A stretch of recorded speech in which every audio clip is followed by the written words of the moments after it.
গণ অভ্যুত্থানের মুখে বাংলাদেশের সাবেক প্রধানমন্ত্রী শেখ হাসিনা ভারতে পালিয়ে গেলেও আওয়ামী লীগের শীর্ষ নেতাদের অনেকেই এখন কারাগারে, কেউ আবার দেশের বাইরে, কেউ রয়েছেন আত্মগোপনে। পালিয়ে থাকা নেতারা এবার গণমাধ্যমকে জানিয়েছেন ২৬শে মার্চ বাংলাদেশে ফিরবেন তারা। চোখের সামনে নৃশংসভাবে ছুরিকাঘাতে হত্যা করা হয় হৃদয়কে। ছেলেকে হারিয়ে বারবার মোছা যাচ্ছেন বাবা বাবু মিয়া আকন্দ। স্বজনরা জানান, মঙ্গলবার সকালে হৃদয় কয়েকজন বন্ধুর সঙ্গে বাড়ির সামনে সরিষা খেতে আড্ডা দিচ্ছিল। এক পর্যায়ে তারা তর্কে জড়িয়ে ধস্তাধস্তি শুরু করে। এ সময় বন্ধুরা হৃদয়কে উপর্যুপরি ছুরিকাঘাত করে পালিয়ে যায়। গুরুতর। আসসালামু আলাইকুম প্রিয় দর্শক, আজকের নতুন একটি ভিডিওতে আপনাকে স্বাগতম। আজকে সারাদিনে ঘটে যাওয়া কিছু গুরুত্বপূর্ণ সর্বশেষ আপডেট খবর নিয়ে হাজির হয়েছি, যেটা ভিডিওর শুরুতেই কিছু অংশবিশেষ দেখানো হয়েছে। তাই বলবো, না টেনে সম্পূর্ণ ভিডিওটি দেখবেন, তাহলে আজকের বিষয়টি বুঝতে পারবেন। তো চলুন দর্শক, দেরি না করে সম্পূর্ণ ভিডিওটি দেখে আসি। তার আগে আপনাদের কাছে ছোট্ট একটি অনুরোধ, আপনি যদি প্রতি মুহূর্তের আপডেট খবর দেখতে পছন্দ করেন, তাহলে আমাদের চ্যানেলটি সাবস্ক্রাইব করে পাশে থাকা বেল বাটনটি অন করে দিবেন। তাহলে প্রতি মুহূর্তের আপডেটের নোটিফিকেশন আপনার কাছে পৌঁছে যাবে। তো চলুন দর্শক, ভিডিওতে একটা লাইক দিয়ে সম্পূর্ণ ভিডিওটি দেখে আসি।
ভিটামিন ও ফাইবার সমৃদ্ধ ফ্রেশ আটা ময়দা সুজি আপনাকে দিবে সুস্বাস্থ্যের নিশ্চয়তা। ফ্রেশ আটা ময়দা সুজি।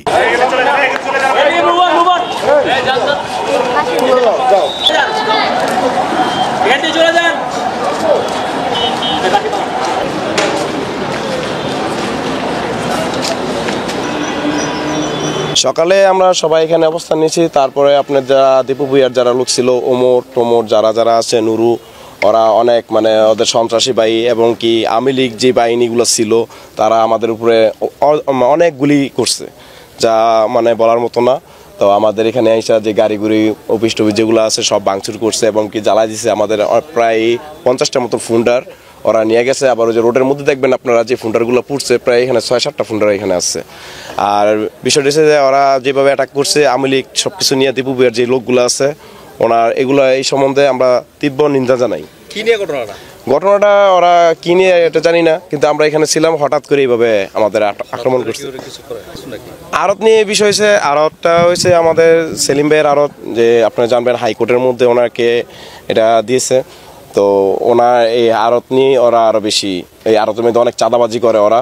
তো আমরা এই চাঁদার জন্য বলছি এখানে কোনো চাঁদাবাজি হবে না।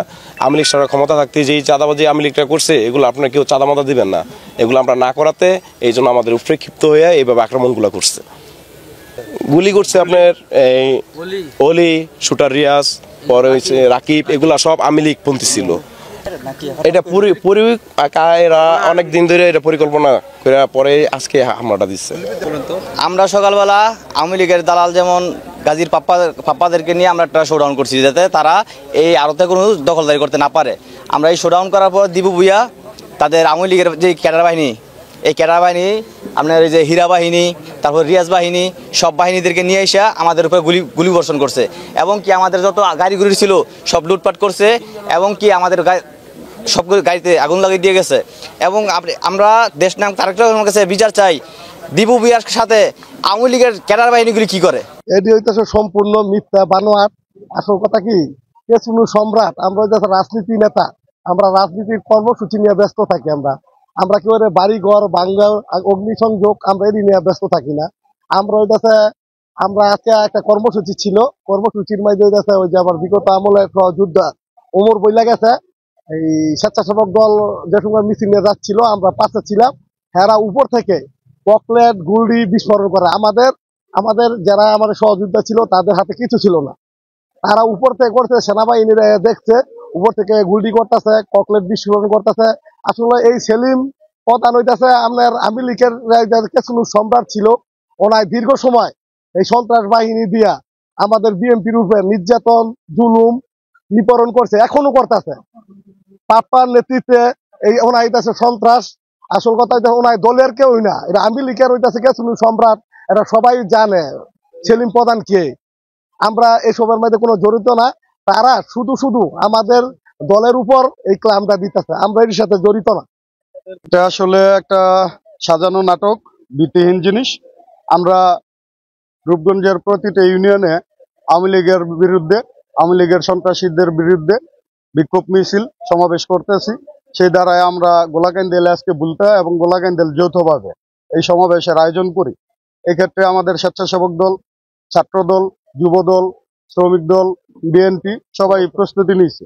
স্বেচ্ছাসেবক তাদের প্রস্তুতি নিয়ে তারা আলাদা তাদের সাংগঠনিক একটা শোডাউন করার ক্ষেত্রে যখন বিসমিল্লাহ আড়তের দিকে প্রমুখ করে, তখন তাদের উপর অতর্কিতভাবে হামলা চালায়, উপর থেকে ইট পাটকেল নিক্ষেপ করে, গুলি করে, এবং সেনাবাহিনী গেছে, সেনাবাহিনী যে ওই জায়গা থেকে গুলির খোসা, দেশীয় অস্ত্র শস্ত্র বেশ কিছু জিনিস তারা জব্দ করছে। এটা সাজানো নাটক। আমরা যখন আমাদের সহযোদ্ধাদের উপর হামলা করছে, আমরা এই অন দ্য স্পট এই জায়গায় ছিলাম, তাৎক্ষণিক আমরা খবর পেয়ে যে অবস্থায় ছিলাম আমরা দৌড়ে গেছি তাদের উদ্ধার করার জন্য। দুইজন না, আমি আসলে একজনের গুলিবিদ্ধ হওয়ার খবর শুনেছি, তারপরেও যদি দুইজন হয়ে থাকে আমি পরবর্তীতে বিষয়টা দেখব। আর এই যে অগ্নিসংযোগের যে বিষয়টা, এটা অবশ্যই দুঃখজনক। একজন সাধারণ নাগরিকের বাড়িতে এ ধরনের হামলা কোনোভাবেই কাম্য না। বিশেষ করে আপনারা জানেন দেশে একটা বিশেষ অবস্থা চলছে, এই অবস্থায় এই সমস্ত বিষয় একেবারেই গ্রহণযোগ্য না। যেই করুক, যারা এই ঘটনায় জড়িত থাকুক, আমরা অবশ্যই তাদের বিরুদ্ধে আইনগত ব্যবস্থা গ্রহণ করব।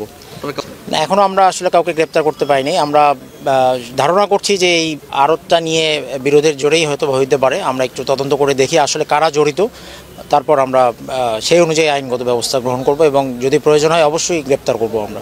না, আসলে এইখানে আপনার জানেন যে এই ল্যান্ডের মালিক যিনি, উনি দাবি করছেন যে উনি 10 বছরের জন্য কাউকে লিজ দেননি। আর যারা এখানে দোকানদার রয়েছে তারা বলছেন যে 10 বছরের জন্য তারা দলিল মূলে সেখানে লিজ নিয়েছেন। তো এটি আসলে আদালতের নিষ্পত্তিযোগ্য বিষয়। আদালত যে রায়টা আমাদেরকে দিবে আমরা সেটি বাস্তবায়ন করব। বাট আজকে যে ঘটনাটা ঘটেছে, আমরা এটা তদন্ত করে দেখছি, যারা দোষী আমরা সবাইকে শাস্তির আওতায় নিয়ে আসবো। বাংলাদেশের সাবেক প্রধানমন্ত্রী শেখ হাসিনা ভারতে পালিয়ে গেলেও আওয়ামী লীগের শীর্ষ নেতাদের অনেকেই এখন কারাগারে, কেউ আবার দেশের বাইরে, কেউ রয়েছেন আত্মগোপনে। পালিয়ে থাকা নেতারা এবার গণমাধ্যমকে জানিয়েছেন 26শে মার্চ বাংলাদেশে ফিরবেন তারা। গোপনে আশ্রয় নিয়ে আওয়ামী লীগের শীর্ষ নেতারা দলকে পুনরুজ্জীবিত করার চেষ্টায় রয়েছেন বলে একটি প্রতিবেদন প্রকাশ করেছে ভারতীয় গণমাধ্যম ইন্ডিয়ান এক্সপ্রেস। প্রতিবেদনে দাবি করা হয়েছে নেতারা শাসন প্রক্রিয়া এবং রাজনীতিতে নিজেদের ভুল স্বীকার করেছেন এবং আগামী 26 মার্চ বাংলাদেশে ফেরার পরিকল্পনা করছেন। ইন্ডিয়ান এক্সপ্রেসকে দেওয়া সাক্ষাৎকারে সাবেক মুক্তিযুদ্ধ বিষয়ক মন্ত্রী আকম মোজাম্মেল হক দাবি করেন, আওয়ামী লীগের হাজার হাজার কর্মীকে ঘরবাড়ি ছাড়তে বাধ্য করা হয়েছে। তারা আত্মগোপনে আছে, তাদের কাছে টাকা পয়সাও নেই, খাবারের জন্য তারা এক জায়গা থেকে আরেক জায়গায় ছুটছে, তবুও তাদের মনোবল দৃঢ় রয়েছে। তিনি বলেন, আমরা দলের পক্ষে আন্তর্জাতিক সমর্থন জোরালো করার জন্য ভারতের কাছে আশা রাখি।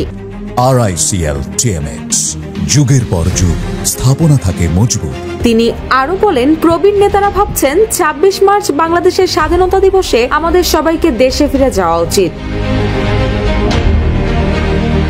আওয়ামী লীগ কিভাবে কাজ করছে সে বিষয়ে ইন্ডিয়ান এক্সপ্রেসকে সাবেক এমপি ও দলের যুগ্ম সাধারণ সম্পাদক আফম বাহাউদ্দিন নাসিম বলেন, আমি টেকনিক্যালি আত্মগোপনে থাকা অবস্থাতেও প্রতিদিন দলের কর্মীদের কাছ থেকে 200-300 কল পাই। এভাবে নেতারা কর্মীদের সঙ্গে যোগাযোগ অব্যাহত রেখেছে, আর কর্মীরা জনগণের সঙ্গে। একবার আইনের শাসন পুনরায় প্রতিষ্ঠিত হয়ে গেলে আমরা আইনের মুখোমুখি দাঁড়াতে প্রস্তুত।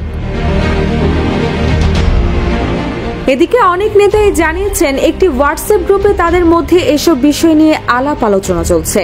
এই গ্রুপে 30-40 জন সাবেক এমপি ও মন্ত্রী রয়েছেন। তাদের দাবি, শেখ হাসিনা হোয়াটসঅ্যাপের মাধ্যমে নিয়মিত দলীয় নেতাদের সাথে যোগাযোগ রাখছেন। সাবেক সংসদ সদস্য পঙ্কজনাথ ইন্ডিয়ান এক্সপ্রেসকে বলেছেন, শেখ হাসিনা বহু হোয়াটসঅ্যাপ গ্রুপে আপা হিসেবে রয়েছেন। তিনি বলেন, বাংলাদেশে থাকা নেতাদের সাথে শেখ হাসিনা ঘন ঘন যোগাযোগ করছেন, আমিও তার সাথে যোগাযোগ করছি। তিনি অনেক হোয়াটসঅ্যাপ গ্রুপে রয়েছেন। আমাদের জন্য গুরুত্বপূর্ণ বিষয়টি হলো, তিনি আওয়ামী লীগের ভবিষ্যৎ নিয়ে খুবই আশাবাদী। তবে ইন্ডিয়ান এক্সপ্রেসের এই প্রতিবেদনকে বাংলাদেশের অন্তর্বর্তীকালীন সরকার মোটেও ভালোভাবে নেয়নি।